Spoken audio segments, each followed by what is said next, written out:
Welcome back guys to my channel podcast Jeda Ngopi. Kali ini saya akan bahas tentang uh, keresahan saya. Terutama ini berkaitan dengan pendidikan di tanah air.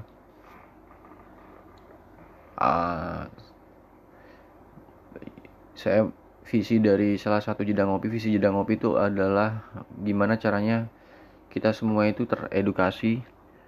Berkan maksudnya gimana ya? Saya nggak mau menggurui, tapi ini penting untuk di-sharekan, untuk kita pikir bareng-bareng, kita diskusikan bareng-bareng, kita dialektikakan bareng-bareng. Bahwa visi mimpi Jeda Ngopi adalah yang salah satunya adalah visinya itu OTW menuju Indonesia bebas psikopat. Bebas psikopat. Visinya yang utama adalah itu. Jadi gimana caranya Indonesia ini nggak banyak orang-orang yang sebenarnya mereka itu memiliki kadar ya, memiliki apa ya, potensi untuk menjadi seorang psikopat. Sudah saya utarakan di podcast sebelumnya bahwa psikopat itu tidak harus membunuh ya. Bahkan seorang koruptor pun adalah sebenarnya dia itu seorang psikopat karena mengambil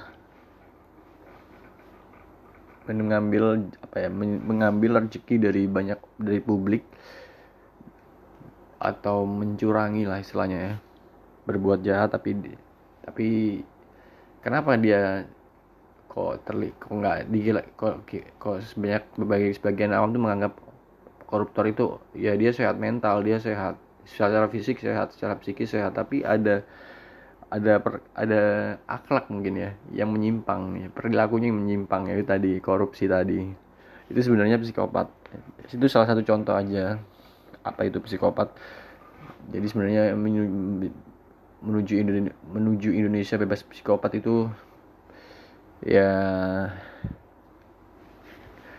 perlu digali gitu. Sebenarnya psikopat itu apa?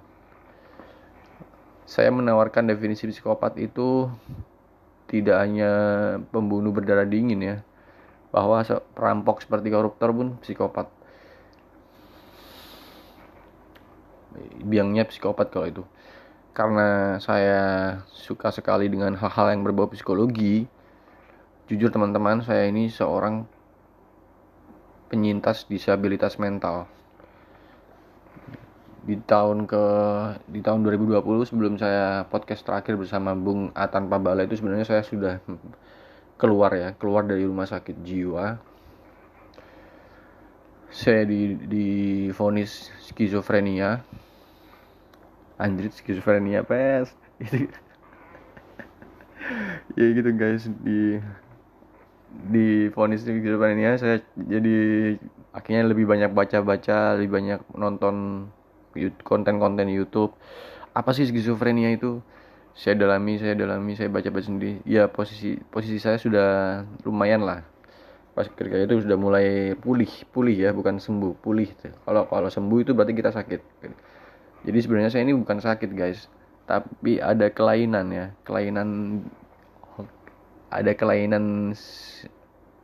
kimiawi di otak mungkin ya. Kelebihan hormon apa, kekurangan hormon apa, mungkin dengan meminum. Jadi jalan satu-satunya adalah saya berusaha untuk minum obat. Alhamdulillah jadi stabil, gak terlalu emosional. Tapi ada manfaatnya, ada pengaruh baiknya, ada pengaruh buruknya. Pengaruh buruknya mungkin obat itu saya jadi nggak bisa,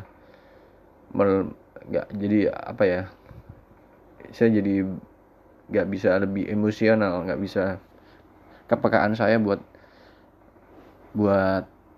beremosi itu karena kan obatnya kan antidepresan, jadi saya nggak bisa menangis.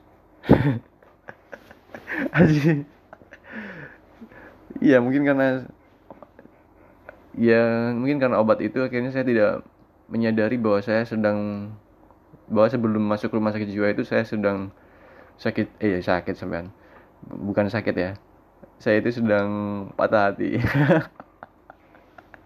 saya saya sedang mencintai seseorang dengan luar biasa. Jadi saya sangat mencintai sosok perempuan ini.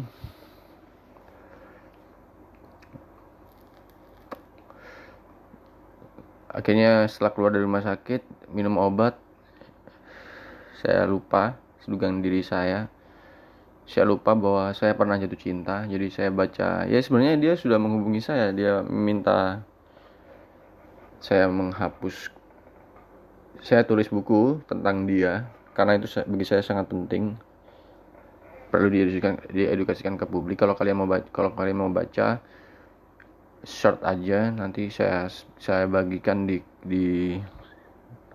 saya bagikan di ada di Google Playbook, saya bagikan di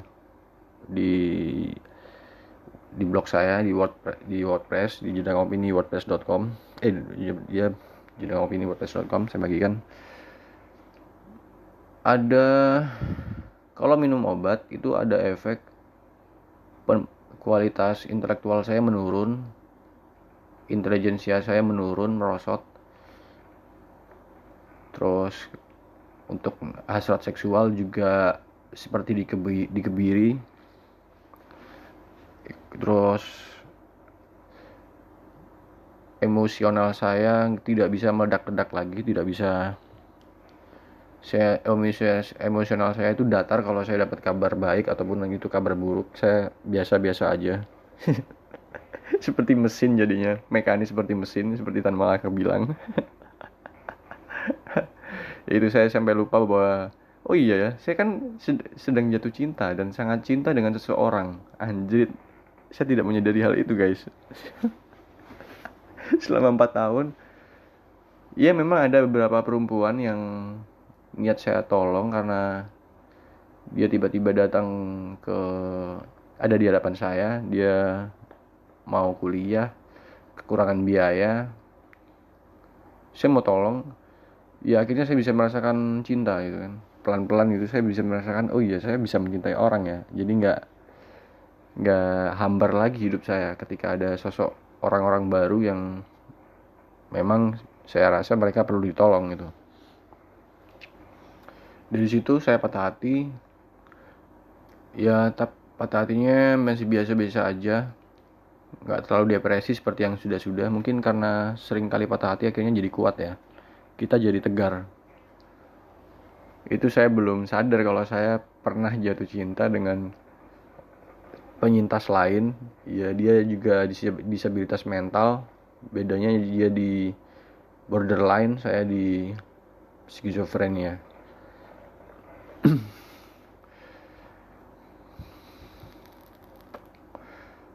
Saya akhirnya nonton film yang disarankan oleh teman saya. Judulnya itu A Beautiful Mind. Tokoh utamanya itu seorang ilmuwan yang mendapatkan hadiah Nobel. Namanya John Nash. Jadi John Nash itu mengalami halusinasi sama seperti saya. Dan saya kaget, wow, anjir, ternyata ada ya filmnya.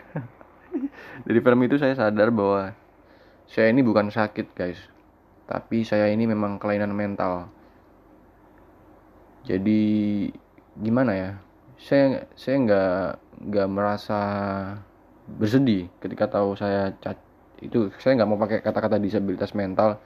Saya pakai kata-kata yang nggak mau nutupi, nggak mau memberi harapan bahwa ini sakit. Jadi saya memang cacat gitu aja. Cacat, tapi cacatnya cacat mental, bukan cacat secara fisik gitu lah.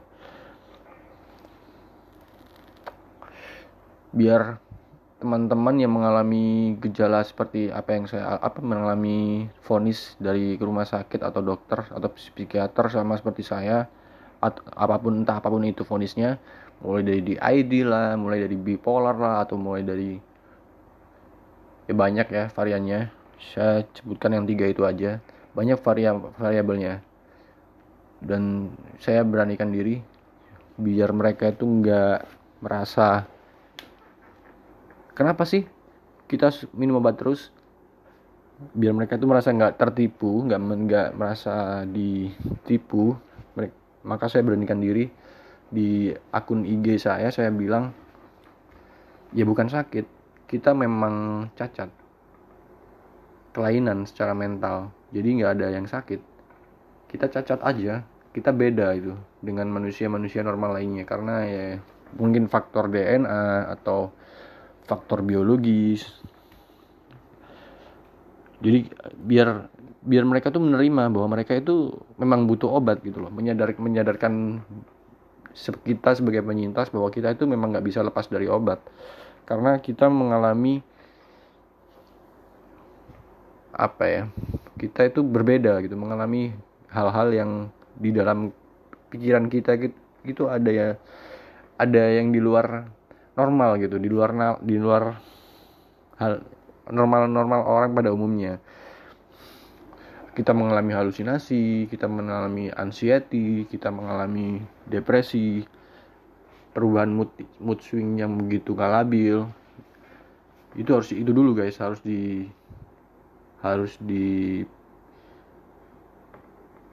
dibuat menerima kenyataan para penyintas ini bahwa mereka itu sebenarnya nggak sakit tapi cacat.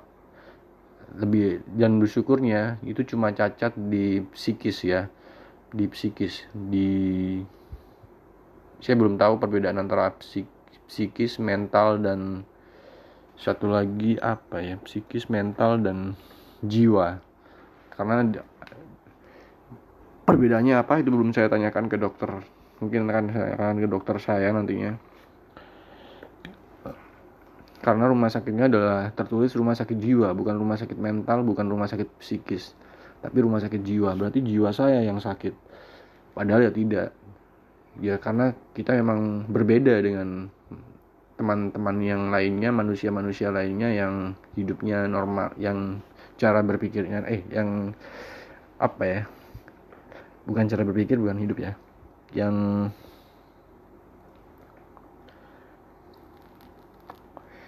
yang mungkin ini ya keunikan karena tiap orang memang berbeda dan unik. Jadi saya bilang mereka mutan kalau bahasa X-Men kayak gitu. Kalau cacat fisik kan ada tunanetra, ada tuna rungu, ada tuna apa gitu, nggak bisa jalan, disabilitas. Kalau kita makanya diganti bukan gangguan jiwa orang, ya mungkin diganti ya, istilah gila itu diganti, orang gila itu diganti menjadi ODGJ, orang dengan gangguan jiwa. Jadi sebenarnya kita lebih halus lagi biar lebih menerima kenyataan, ODGJ itu diganti disabilitas mental. Itu kata-kata terakhir yang saya dapatkan di Instagram, disabilitas mental. Jadi memang ya kata-katanya memang diperhalus, tapi saya pengen pakai kata-kata yang apa adanya gitu loh. Saya nggak mau memberi saya nggak mau berpura-pura, kamu nggak mau menggunakan kata-kata halus untuk menguatkan mereka. Jadi saya menggunakan kata-kata yang langsung ke poinnya, jujur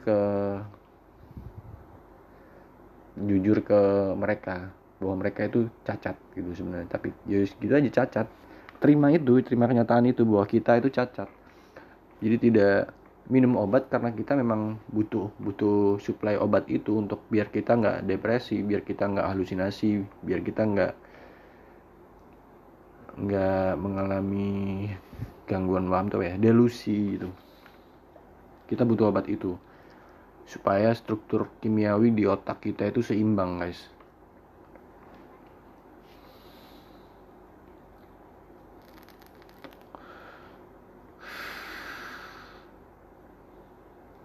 Ini bukan psikopat loh ya.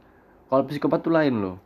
Ini disabilitas mental. Jadi bukan psikopat. Apakah ya, psikopat itu banyak sekali, gak hanya orang yang suka membunuh orang berdarah dingin. Itu psikopat yang umum ya. Psikopat bagi saya itu, koruptor itu juga psikopat, seperti yang saya utarakan sebelumnya. Dengan dengan modal pendidikan yang tinggi, terus modal politik, akhirnya dia masuk politik, akhirnya dia mendapatkan suatu jabatan tertentu dan menyalahgunakan jabatannya itu untuk merampok uang negara, yaitu bisa dikatakan psikopat. Iya, nah itu masih menjadi diskursus bagi saya pribadi, psikopat ini nanti sampai mana gitu. Akhirnya saya mengklaim diri saya sebagai seorang dari begitu banyak pengalaman ya. Sejujurnya saya bahwa saya ini mengidap skizofren sejak tahun 2013. Tapi pengalaman saya selama 10 tahun ini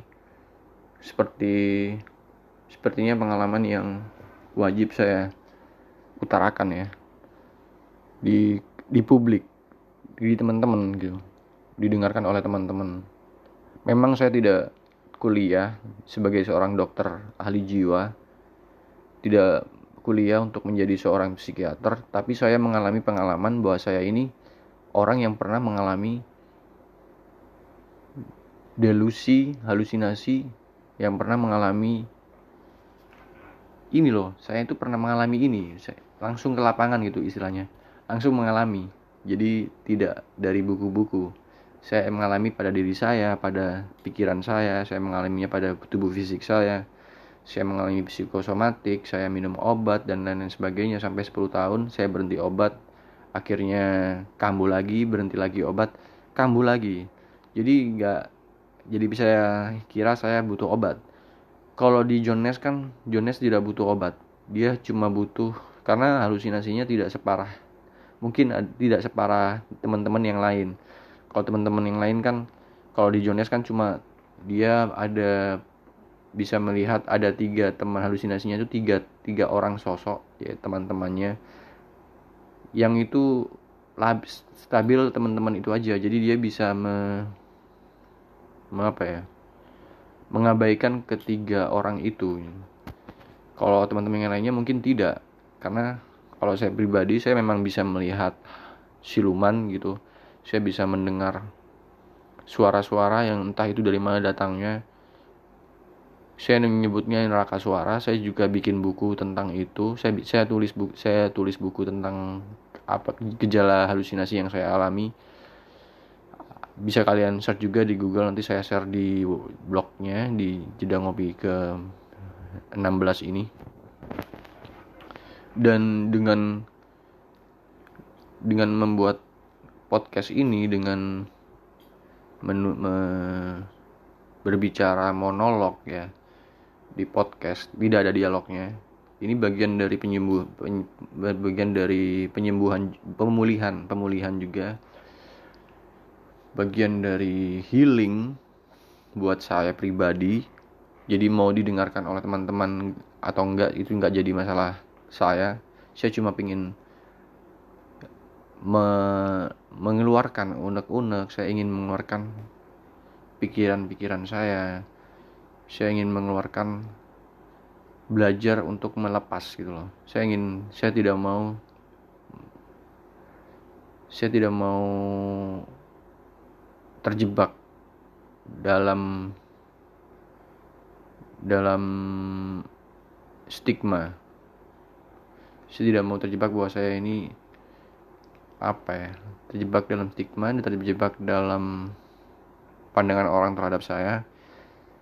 Ya minimal saya healing. Jadi bagian dari pelepasan emosi, pelepasan pikiran juga, bagian jadi healing juga buat diri saya pribadi, bagian dari pemulihan juga buat saya pribadi untuk tetap bisa sadar bahwa saya ini masih manusia, meskipun saya berbeda dengan teman-teman yang lainnya. Kondisi keadaan akhirnya saya mengetahui saya berbeda dengan teman-teman yang lainnya. Saya bisa saja lepas dari obat, tapi saya rasa saya tidak akan pernah bisa lepas dari obat, karena hidup ini dinamis, ada cobaan-cobaan yang datang silih berganti. Karena saya sudah 3 kali berhenti obat, dan setiap kali berhenti saya akan kembali mengalami anxiety, kembali lagi ke halusinasi. Saya tidak mau hal-hal itu terjadi lagi pada diri saya, maka saya memutuskan untuk meminum obat ini mungkin kelak sampai saya tiada, saya dipanggil oleh Tuhan. Oke guys, saya mengatur ritme nada bicara saya, terus biar saya tidak gagap ngomongnya. Kalau minum obat itu seperti blank guys, jadi nggak kosong, nggak ada yang mau di kosong, nggak ada ya, karena kadar intelektual nalar saya turun drastis, intelektualitasan saya nggak ada gregetnya karena minum obat tadi. Tapi beruntung saya bisa jatuh cinta, saya bisa merasakan cinta, saya beruntung sekali merasakan itu dalam artian sangat membantu untuk pemulihan saya. Cukup dengan jatuh cinta itu tadi, karena saya tertarik karena apa yang terjadi pada diri saya, yaitu saya ternyata salah seorang pengidap skizofrenia. Akhirnya saya menyadari bahwa saya sebenarnya seorang yang cacat secara mental, atau sekarang ODGJ itu diganti dengan disabilitas mental dengan bahasa yang lebih halus. Oke, saya terima itu. Tapi saya akhirnya harus menerima kenyataan bahwa saya ternyata cacat. Saya awalnya menangis, tapi nggak terlalu berlebihan, ya air mata turun gitu, setetes demi setetes, tapi nggak terlalu membuat saya sedih. Janji saya kok cacat ya. Akhirnya saya berani untuk akhirnya saya berani untuk berpikir istilahnya itu termotivasi untuk saya untuk lebih kuat lagi gitu, menghadapi dunia. Anjay. Saya nggak sedih terus-terusan.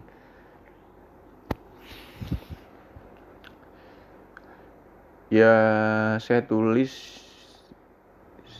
juga selain podcast, saya juga aktif menulis.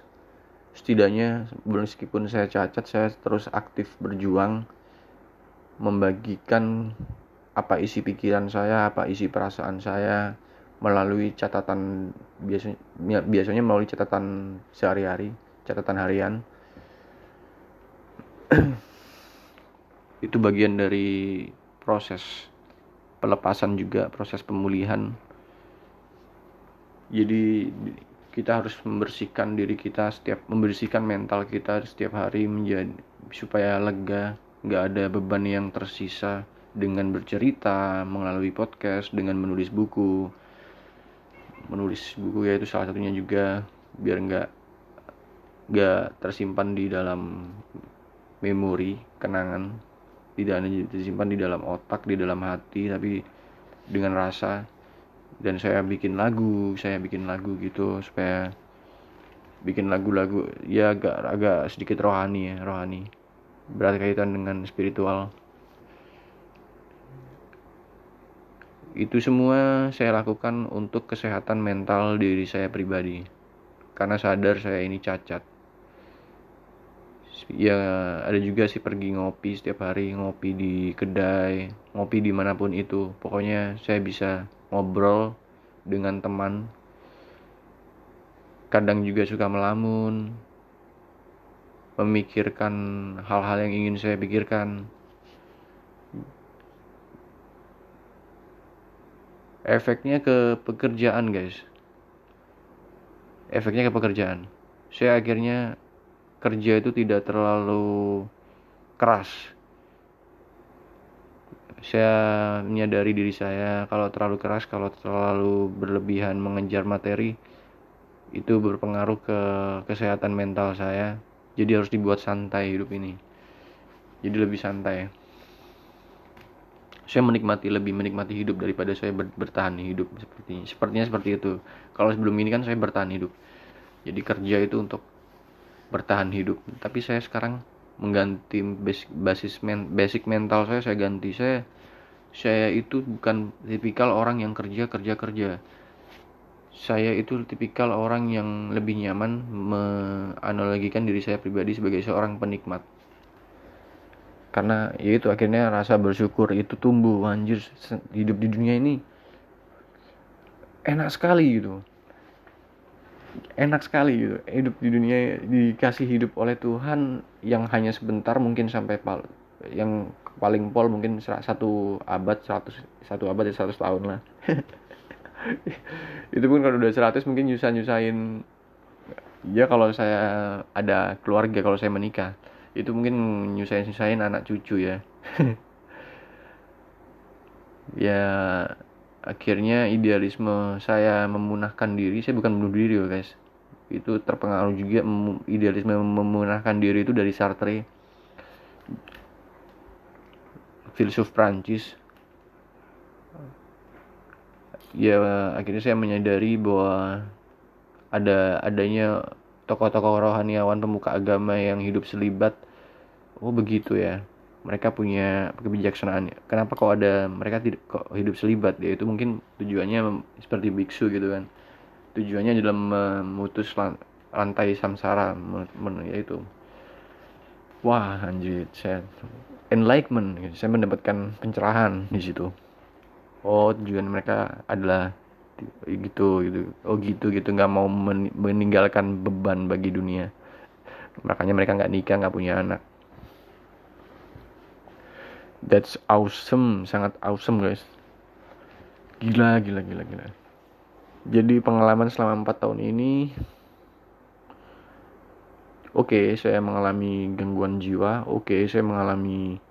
Saya disebut seorang yang disabilitas mental, tapi saya lebih suka disebut orang cacat mental. Itu lebih supaya saya lebih kuat gitu, menerima kenyataan ya, bahwa saya ini cacat mental. Jadi nggak ditambah-tambahin, nggak dikurang-kurangi, nggak dihalus-haluskan. Ya saya memang cacat mental, saya butuh obat gitu. Karena kalau saya berhenti obat, saya balik lagi halusinasi. Akhirnya rutin minum setiap hari sampai akhirnya saya meninggal, mungkin saya dipanggil oleh Tuhan. Dari pengalaman itu, selama 10 tahun saya mengidap penyakit ini, saya akhirnya memutuskan untuk bikin podcast. Ini di sini nih podcast ke-16 ya. Di podcast sebelumnya saya nggak ngomong ya kalau saya sedang mengidap skizofrenia. Saya nggak tahu kalian mau dengerin atau enggak. Saya nggak mau ambil pusing itu tadi, karena saya tujuannya podcast itu untuk bukan untuk didengerin oleh banyak orang. Sedikit orang nggak masalah, yang penting sefrekuensi. Saya nggak terpaku pada hasil. Saya pingin diri saya ini berkaitan dengan diri saya sendiri. Saya ingin sehat gitu. Egois banget sebenarnya. Gak ada tujuan untuk edukasi atau apa supaya teman-teman lebih aware gitu, enggak lah. Ini untuk kesehatan saya pribadi. Mohon doanya.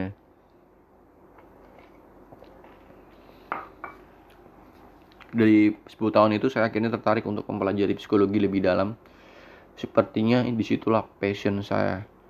Karena saya mengalami saya mengalami kelainan cacat mental itu ya di situ, di psikis saya. Akhirnya saya akhirnya memutuskan untuk mempelajari psikologi, ingin sih kuliah di situ. Lagi nabung di psikologi. Doakan saya juga bisa kuliah di situ ya guys. Meskipun saya sudah berumur, kira-kira sekarang umur berapa ya, rahasia deh. Umur rahasia ya. Saya ingin melanjutkan studi tentang psikologi. Karena saya mengalami selama 10 tahun itu seperti observasi, seperti penelitian, tapi saya sendiri yang mengalaminya. Anjir. Jadi saya tertarik dengan saya pakai bahasa Indonesia, saya pakai bahasa alfabet aja guys, bukan bahasa aslinya bahasa Perancis. Soalnya biar bisa di searching oleh teman-teman di Google. Saya pakai kata Freud ya, Sigmund Freud itu salah seorang filsuf ya, bukan filsuf ya, yes filsuf lah bisa dikatakan. Dia seorang ahli jiwa, seorang psikiater di entahlah tahun berapa, belum saya tahu, belum saya kulik-kulik. Saya nggak mau bahas tahunnya berapa, tapi saya itu lebih tertarik ke backgroundnya, ke siapakah Freud ini, kok bisa saya tertarik dengan dia, karena dia menjawab keresahan saya, membantu saya untuk melakukan psikoanalisis. Dan psikoanalisis ini guys, aduh gimana ya jelasinnya ya, saya akhirnya kan belajar kan cara ngomong ke kalian tuh gimana, cara menjelaskannya itu gimana. Ini bagian dari nggak hanya kesehatan saya, bukan untuk kesehatan saya, podcast ini juga bagian saya untuk belajar berbicara tertata, gimana sih cara ngomong berbicara tertata, dan apalagi kalau nanti di depan publik tertata dan nggak grogi, itu susah loh guys. Makanya dengan podcast saya belajar untuk itu. Ya karena Sigmund Freud ini saya tertariknya di dia itu mempelajari, meneliti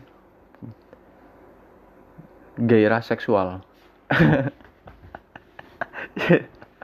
Itu gairah seksual kan hal yang tabu di dalam masyarakat kita kan. Kalau kita bahas seks gitu tabu banget, nggak ada pencerahan. Apalagi sejak saya masa-masa puber. Kenapa saya kok akhirnya mungkin melampiaskan hasrat seksual saya itu dengan self service selama bertahun-tahun, berpuluh tahun ya, sejak saya akil balik, sejak SMP mungkin. Umur saya berapa itu ya, lupa, bertahun-tahun lah itu, anjrit. Saya melampiaskannya dengan self service karena saya nggak mau, saya masih percaya dulu bahwa saya masih percaya dengan kitab suci saya, Al-Quran, bahwa orang baik itu akan bertemu dengan orang yang baik. Dan saya akhirnya selalu menjaga kesucian tubuh saya ini, istilahnya keperjakaan saya, untuk calon istri saya ingin memberikan ingin memberikan yang terbaik buat istri saya kelak kalau saya memang berjodoh dengan seseorang misalnya.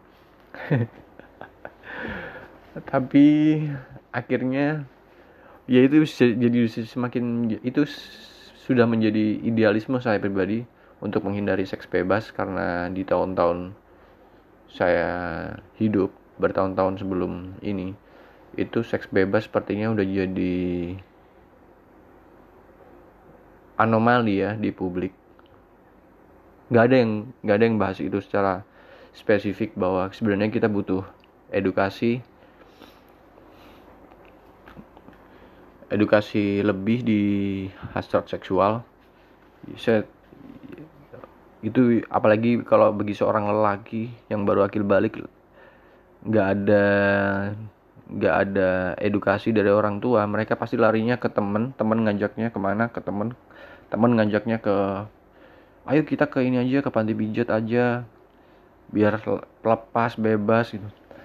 Anjir, saya pernah diajak teman soalnya untuk ke panti pijat, dan saya nggak dan dia nggak tahu saya ini seorang yang sangat idealisme tentang kesucian tubuh ya.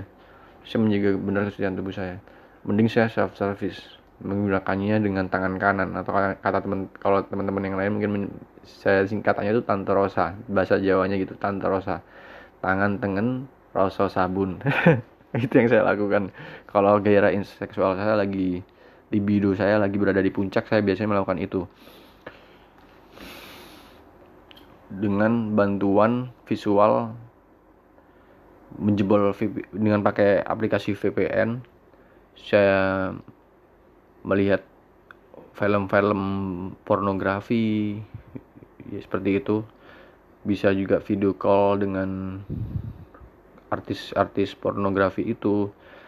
Ya begitulah, bebas banget sekarang. Akhirnya saya seperti kecanduan ya. Kalau saya ya seminggu sekali waktunya ini dikeluarkan, waktunya karena sperma udah menumpuk mungkin ya di di dalam tubuh saya, sperma udah berlebihan mungkin seperti itu. Saya menghindari mimpi basah guys. Sorry, ini ada pengalaman traumatik sebenarnya, karena mimpi basah saya itu incest. Makanya saya memutuskan untuk self service. Saya nggak mau seharian saya mikir seks mulu. Biasanya kan teman-teman saya tuh gimana ya, curhat gitu. Mikirnya mesum terus ya. Ya itu kan tanda-tanda bisa dilihat dari fenomena dulu kenapa film-film seperti Dono Kasino Indro itu perempuannya seksi-seksi kok laris, kok lebih pop. Ya karena memang laki-laki itu kalau nggak melampiaskan gairah seksualnya ya bisa-bisa ya sakit secara mental saya bilang. Jadi kalau mau sehat ya memang harus self service. Kok saya dulu seperti itu ya, tahun-tahun inilah, tahun sebelum ini, 4 tahun sebelum ini saya mikirnya ya nggak, ya kalau mau sehat nalarnya nggak mikirin mesum terus, ya memang harus dilampiaskan. Iya mungkin teman-teman saya ada yang melampiaskannya ke tempat prostitusi atau ke panti pijat plus itu ya itu masalah saya, nggak saya kira itu nggak masalah bagi saya selama asalkan mereka tidak mengeksploitasi perempuan yang itu adalah teman-temannya sendiri gitu loh. Jadi mereka tetap menjaga kesucian tubuh teman-temannya. Yaitu saya rasa masih lebih bijak lah dibandingkan dengan pacaran, menggunakan pacarnya untuk pelampiasan seks. Masya Allah kalau itu jahat banget. Rusak anak orang guys. Mending teman-teman saya yang ke panti pijat atau ke tempat prostitusi. Mereka lebih baik karena mereka paham nggak ingin merusak anak orang gitu loh.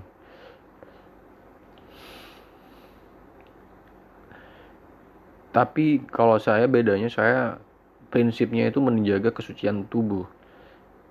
Saya nggak akan mungkin melakukan hal-hal yang keperjakaan saya itu hal yang sangat sakral bagi saya. Karena saya belum menikah kan, saya ingin mendapatkan pasangan yang baik sesuai dengan janji di dalam kitab suci. Orang yang baik akan bertemu dengan orang yang baik. Akhirnya ya itu nggak selalu begitu. Sekufu ya istilahnya. Sekufu itu apakah hartanya sama atau sama-sama suci? Ya enggak. Akhirnya saya menerima kenyataan bahwa saya ini nggak penting ya orang itu seperti apa, background pasangan saya ini, calon pasangan saya ini seperti apa. Akhirnya saya nggak penting. Yang penting kalau bagi saya itu dia itu enak diajak ngobrol gitu. Saya nggak penting dia masih perawan atau enggak, saya nggak penting dia agamanya apa, saya nggak penting dia kerja di mana, saya nggak penting.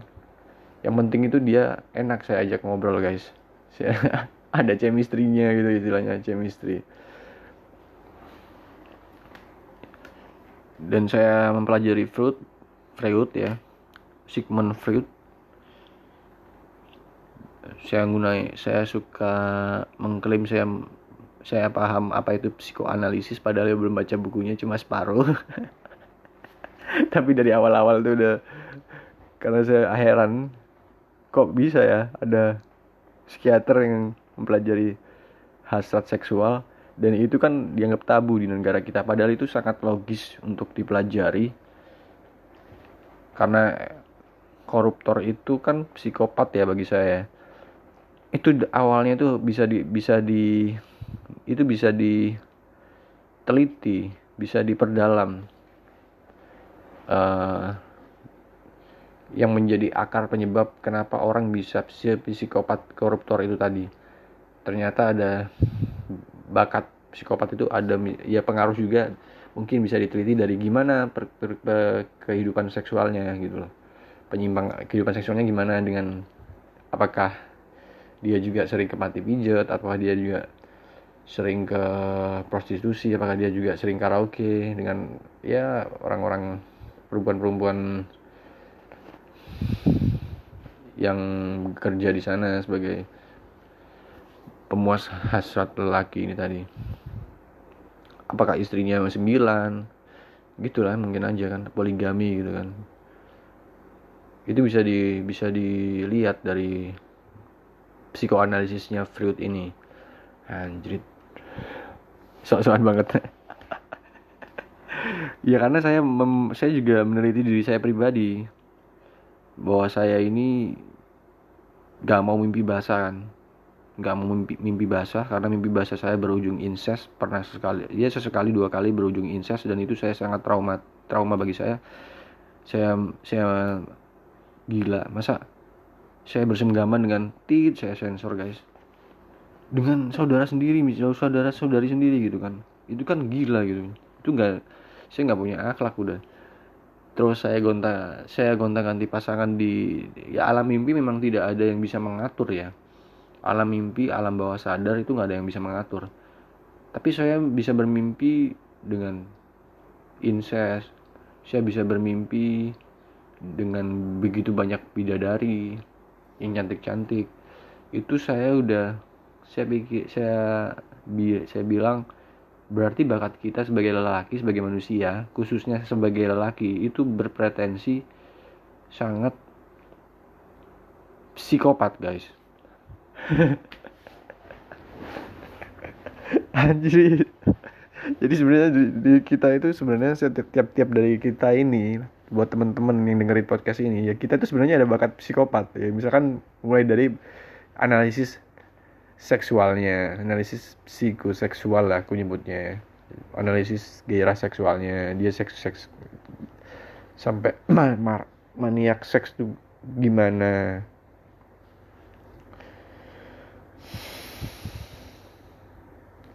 So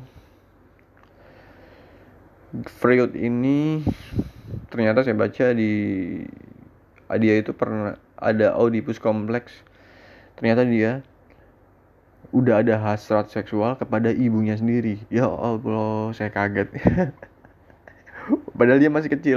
Dia bilang dia masih kecil tapi udah ada hasrat seksualnya. Makanya dia keluarin teori Oedipus kompleks yang terkenal itu sama ibunya sendiri. Anjir, aku kira saya belum sampai, saya nggak psikopat, saya nggak separah Freud deh. Saya bisa merasakan itu hasrat seksual tuh nggak incest deh. Ternyata ya kalau di dalam alam bawah sadar ya nggak bisa dikontrol ya. Kalau alam sadar saya nggak sampai gitu, nggak sampai segitunya, nggak sampai ada pemikiran untuk incest. Entah kalau sudah masuk ke alam mimpi, saya tidak bisa mengatur mimpi ya. Akhirnya ada incest itu tadi, saya mengalami incest itu tadi. Anjir, saya akhirnya memutuskan untuk bermimpi basah. Jadi di sini saya mau kasih pencerahan buat teman-teman. Tara, pencerahan. Sebenarnya ternyata laki-laki itu bisa, bukan menekan ya, saya tidak ngomong menekan hasrat seksual loh ya. Hasrat seksual itu tidak bisa ditekan. Akhirnya saya bisa menyerah pada ketidakberdayaan saya terhadap hasrat seksual saya, kecanduan nonton film-film itu, kecanduan VC dengan pekerja seks komersial dari luar negeri gitu kan. Saya nggak doyan lagi nonton porno, saya berhenti nonton porno, saya berhenti kecanduan, saya berhenti VCN lagi, saya berhenti untuk self service. Saya nggak mau ngomong itu onani ya, itu karena terlalu kasar. Saya ngomongnya self service. Saya berhenti total. Karena saya jujur terus terang, karena saya jatuh cinta itu. Anjir. Jadi saya berhenti guys untuk mikirin hal-hal, di dalam otak saya udah nggak ada hal-hal yang mesum lagi, karena ya itu tadi karena saya jatuh cinta, sangat cinta sama seseorang perempuan. Tuhan, mungkin itu tujuan Tuhan mempertemukan saya dengan dia untuk menyadarkan saya bahwa kamu itu bisa berhenti dari kecanduanmu. Itu bukan ya itu memang hal yang normal. Kamu sebagai lelaki, kamu tidak mengalami pembelokan seksual, tidak mengalami apa istilahnya ya, pembelokan seksualnya, tidak homo lah, tidak menjadi LGBT, itu kamu udah normal tuh, udah sebenarnya udah bagus. Cuma Tuhan ini sepertinya ingin memberikan pemahaman lain bahwa itu bisa, nggak usah takut akan mengalami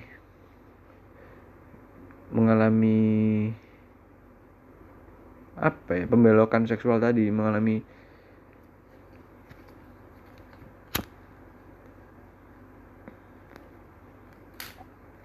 disorientasi seksual ya, istilahnya itu ya. Saya baru ingat disorientasi seksual. Maaf, saya tadi saya habis nyalain rokok, jadi saya lebih encer otaknya buat ngomong.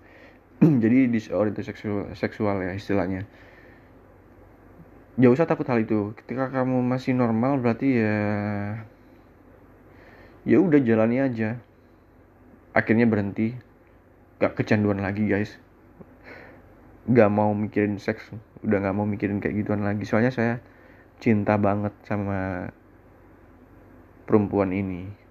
Anggap aja itu, saya sudah menganggapnya sebagai soulmate ya. Anggap aja soulmate. Saya sudah ketemu soulmate saya. Saya terbebaskan dari hasrat seksual gitu kan. Akhirnya saya bisa berempati kepada biksu, pastor yang memutuskan untuk hidup selibat. Kok bisa sih hidup tanpa seks? Gak mungkin lagi, kan manusia kita. Ternyata bisa, saya sendiri bisa ternyata, anjay. Karena itu tadi, karena syaratnya adalah gimana teman-teman bisa teruslah mencari sosoknya aja, mencari perempuan yang benar-benar teman-teman merasa teman-teman sangat cintai. Itu udah cukup. Tapi nggak perlu memiliki, nggak apa-apa guys. Jadi cuma ngambil hal esensialnya saja. Saya cinta gitu. Kamu mau, kita tidak berhasrat ingin memiliki ya, karena bagi saya itu masih jauh. Saya nggak berani ngomong saya ingin memiliki, karena saya belum pantas. Untuk menikah itu perlu duit juga guys. Gak cuma ngomong rasa doang goblok.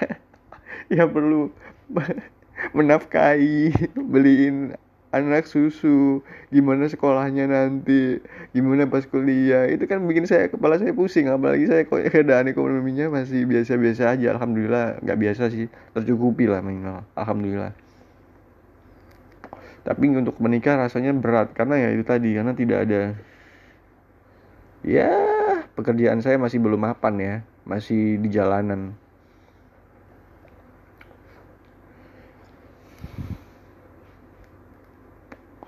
Iya, itulah podcast hari ini, temanya adalah tentang itu. Gimana sih kita bisa lepas dari kecanduan nonton film porno atau hal-hal lain sebagainya. Bisa banget. Caranya adalah, syaratnya ini bagi teman-teman yang laki-laki ya. Syaratnya itu adalah kamu jatuh cinta ya, jatuh cinta dulu. Kenali itu cinta eros atau cinta agape. Ya, istilah lain yang lain adalah cinta agape guys. Itu cinta eros, itu cinta dengan hasrat seksual, atau kamu suka dia karena dia itu fisiknya bagus gitu, atau karena cinta agape, cinta seperti biksu, pastor. Kalau biksu pastor kepada Tuhan. Itu terlalu tinggi bagi saya, terlalu abstrak. Saya ambil aja cinta agape itu juga bisa sama orang yang ya nggak apa-apa lah, orang itu cantik atau apa, nggak masalah. Yang penting kan kamu bisa memiliki rasa cinta itu. Ya, aku cinta banget sama dia. Ya udah, kalau kamu cinta banget, ada resikonya. Kamu akhirnya nggak akan nafsu untuk nonton porno ketika berrelasi dengan perempuan ini gitu. Karena kamu menganggap dia itu gimana ya? Ketika kamu nonton porno itu kamu seperti berselingkuh, guys. Karena hatimu sudah berada di dia, hatimu itu sudah hati itu lebih, udah gimana ya cara menerangkannya ya. Hatimu itu udah sepenuhnya untuk dia gitu. Gimana bisa kamu memandang perempuan lain? untuk gairah seksualmu, nggak akan bisa. Kamu pasti nggak berhasrat lagi buat ke tempat pelacuran, pasti kamu tidak akan berhasrat lagi untuk nonton porno. Ya itulah cinta agape ya, istilahnya cinta agape. Bisa kalian searching di Google nanti cinta agape itu apa gitu. Anjrit. Saya mengalami hal itu, saya jatuh cinta dan mengalami cinta agape, bahwa bahkan saya saya tidak memiliki hasrat untuk memiliki, karena saya sadar saya cuma manusia miskin ya. Cukup manusia cukup, nggak ada, saya sadar nggak ada kemampuan untuk menghidupi dia dengan layak gitu. Saya pun akhirnya ya menyerah lah. Saya cuma saya cinta gitu aja, saya cinta dia, saya bukan ingin apa ya, saya ambil perasaan saya aja gitu, perasaan cinta ini, kenangan saya sama dia. Jadi itu yang saya ambil, yang esensial, yang hal-hal positif aja.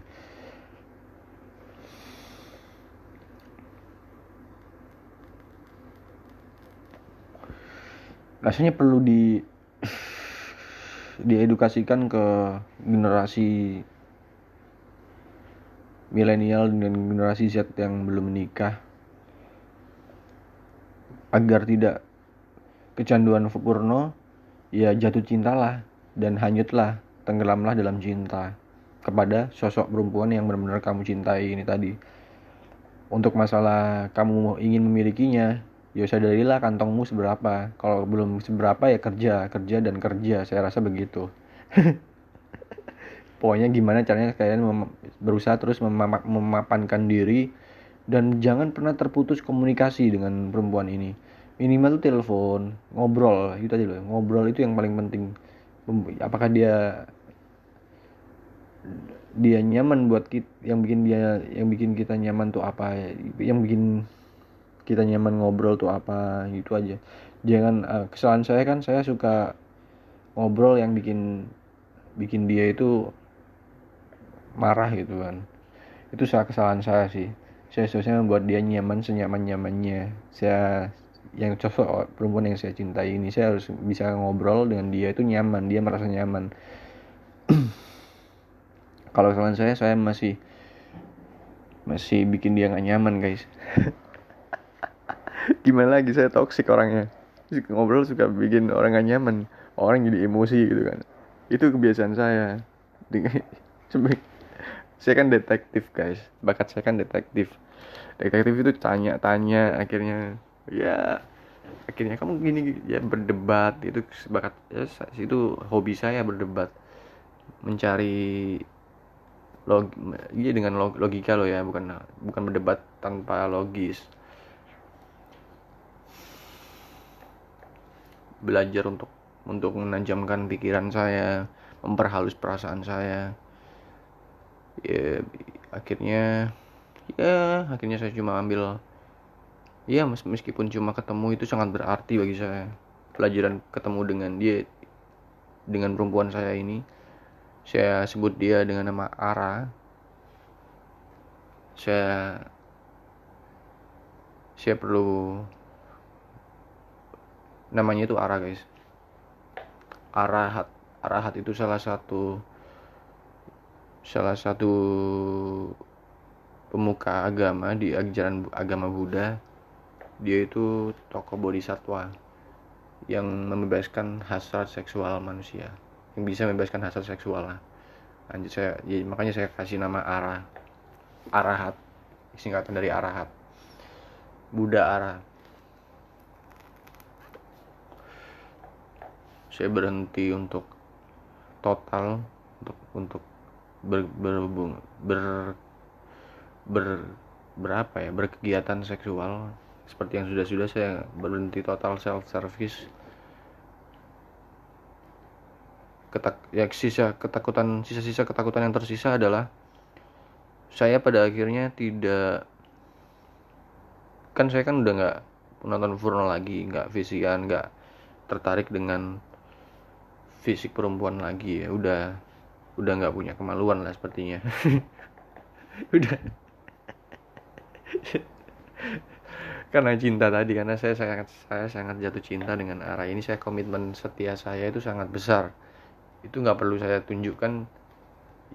Ya saya akhirnya perilaku saya berubah gitu loh, karena saya memang sangat cinta sama dia. Membayangkan perempuan selain Ara, berarti saya jadi orang munafik guys. Itu anjir, saya jadi bukan diri saya mengkhianati cinta saya ke Tara kalau saya melakukan ke Ara kalau saya melakukan itu. Dan kalau saya bokep itu saya melakukan perselingkuhan sebenarnya. Saya nggak komitmen setia, itu setia. Saya belajar berkomitmen lah saya. Yaudah, sampai di sini dulu podcastnya, karena sebentar lagi akan habis, tinggal 5 menit. Kalau kalian, sebenarnya edukasi ini penting buat teman-teman yang baru mengalami masa puber awal-awal. Saya inginnya ini didengarkan oleh Pak Menteri, mungkin Pak Nadiem Makarim, bahwa edukasi seks itu sangat penting diajarkan ke generasi muda, yang terutama bagi mereka yang baru akil balik gitu.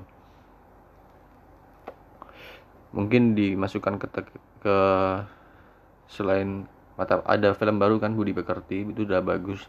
Mungkin saya istilahkan mencari cinta sejati gitu kan. Atau mungkin disingkat cinta agape, pelajaran cinta agape. Gimana caranya mencapai cinta agape? Ya caranya adalah jatuh cinta lah. Kemudian mereka akan berhenti untuk memikirkan seks, berhenti untuk mungkin bisa mengurangi kecanduan pornografi di tanah air lah, anak-anak muda di tanah air.